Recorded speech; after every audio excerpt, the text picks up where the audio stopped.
Assalamualaikum warahmatullahi wabarakatuh. Alhamdulillahirrabbilalamin. Assalatu wassalamu ala asrafil anbiya'i wa mursalim wa ala alihi wa ashabihi rasulillahi ajmain. Puji syukur atas kehadirat Allah Subhanahu wa taala yang telah memberikan kita rahmat dan kesehatan sehingga kita dapat melakukan kuliah pada kesempatan kali ini. Baiklah, yang terhormat dosen pengampu bimbingan dan konseling yaitu Miss Gusni Dian Suri MPD. Pada kesempatan kali ini, saya Dwi Damayanti dengan NIM 22002183 akan menjadi moderator pada diskusi kita yaitu tentang jenis-jenis format kegiatan bimbingan dan konseling. Bersama rekan saya yaitu Salini Pratiwi dengan NIM 22086279 dan juga Sri Revalina 22016062. Pembahasan materi yang pertama yaitu pengertian. Baiklah, di sini saya akan menjelaskan materi tentang pengertian. Bimbingan dan konseling merupakan upaya proaktif dan sistematik dalam memfasilitasi individu mencapai tingkat perkembangan yang optimal, pengembangan perilaku yang efektif, pengembangan lingkungan, dan peningkatan fungsi atau manfaat individu dalam lingkungannya.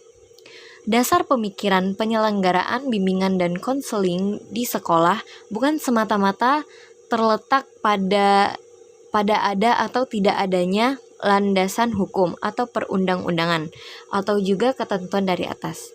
Tetapi yang lebih penting ialah menyangkut mengenai upaya memfasilitasi peserta didik yang selanjutnya disebut dengan konseli, agar mampu mengembangkan potensi dirinya atau mencapai tugas-tugas perkembangannya yang mencakup aspek fisik, emosi, intelektual, dan moral spiritual.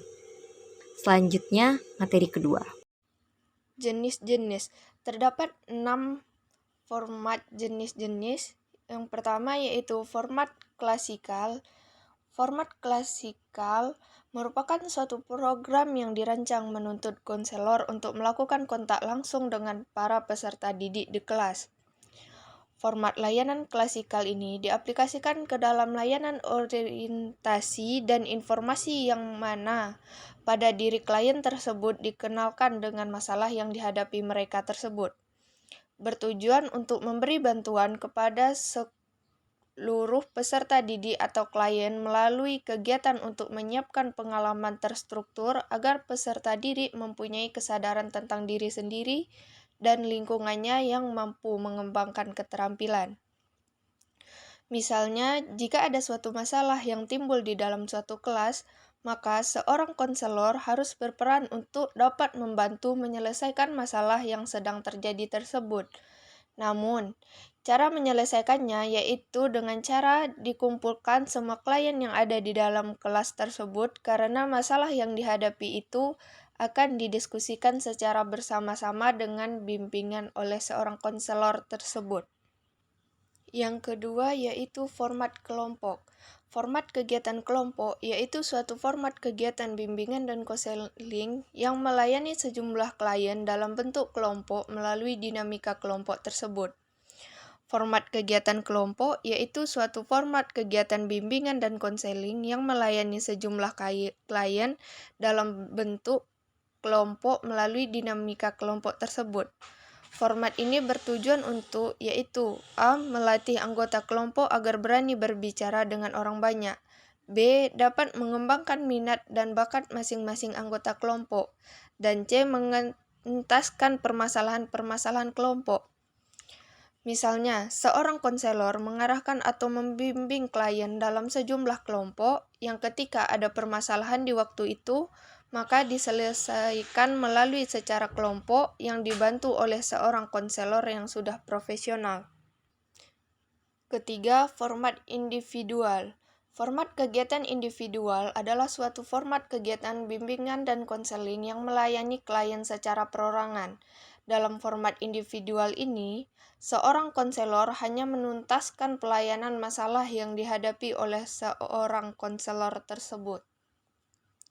Format kegiatan individual merupakan suatu format kegiatan bimbingan dan konseling yang melayani klien secara perorangan.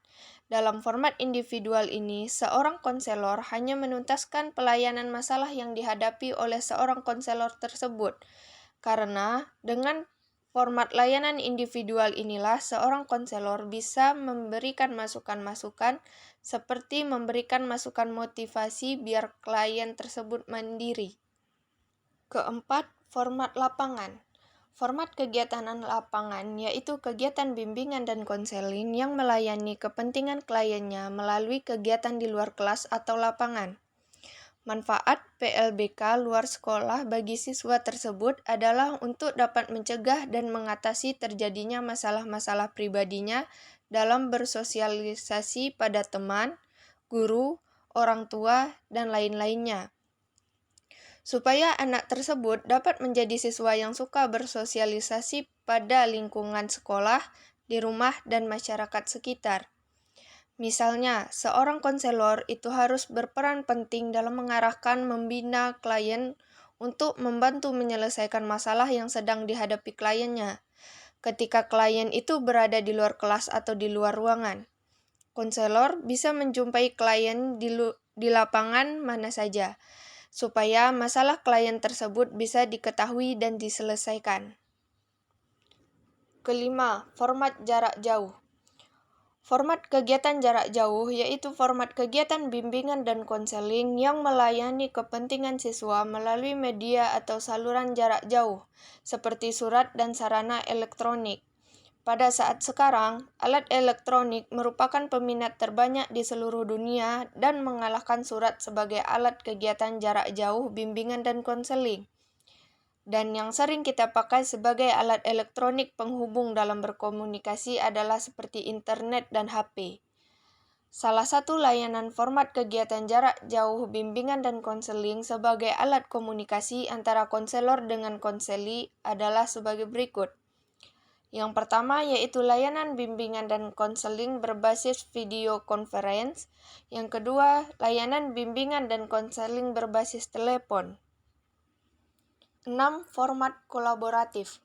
Format kegiatan pendekatan khusus atau kolaboratif yaitu format kegiatan bimbingan dan konseling yang melayani kepentingan peserta didik melalui pendekatan kepada pihak-pihak yang dapat memberikan kemudahan atau masukan dan hal-hal yang bermanfaat kepada peserta didik tersebut. Kolaboratif dalam Kamus Bahasa Indonesia sama dengan kolaborasi. Jadi, kolaborasi ialah suatu bentuk kerjasama, interaksi, kompromi beberapa elemen yang terkait baik individu, lembaga, dan atau pihak-pihak yang terlibat secara langsung dan tidak langsung yang menerima akibat. Selanjutnya, fungsi. Asumsi atau pandangan seorang peserta didik kepada profesi seorang guru bimbingan dan konseling terkadang negatif, atau bahkan tidak mendapatkan perhatian yang seharusnya dari peserta didik. Kenyataannya, fungsi bimbingan konseling sendiri memiliki peran yang sangat penting bagi perkembangan peserta didik saat di sekolah maupun di luar sekolah. Beberapa fungsi bimbingan konseling di sekolah adalah sebagai berikut. Yang pertama, memberikan kemudahan bagi peserta didik untuk memperoleh perkembangan yang optimal dan seimbang dalam kepribadian diri seorang peserta didik. Yang kedua, membantu peserta didik untuk menentukan minat, bakat, dan potensi, termasuk dalam menentukan kegiatan ekstrakurikuler, program studi saat akan kuliah atau lebih jauh untuk lebih mengembangkan kemampuan untuk karir di masa depan. Yang ketiga, membantu dalam mengantisipasi atau pencegahan masalah yang dapat terjadi pada peserta didik dan membantu mereka dalam mengatasinya. Selanjutnya, tujuan. Secara umum, tujuan bimbingan dan konseling adalah untuk membantu para peserta didik dalam mencapai tugas perkembangannya dengan optimal sebagai pribadi, sosial, dan sebagai makhluk ciptaan Tuhan Yang Maha Esa. Berikut beberapa tujuan utama bimbingan konseling di sekolah. Yang pertama, membantu dalam perencanaan perkembangan karir, menyelesaikan studi serta jenjang pendidikan selanjutnya. Yang kedua, membantu peserta didik agar bisa dapat beradaptasi dengan lingkungan sosial mereka di sekolah atau di lingkungan masyarakat. Yang ketiga, mengetahui dan membantu penyelesaian hambatan yang peserta didik hadapi baik dalam belajar, menyesuaikan diri dengan sekitar, atau dengan keluarga.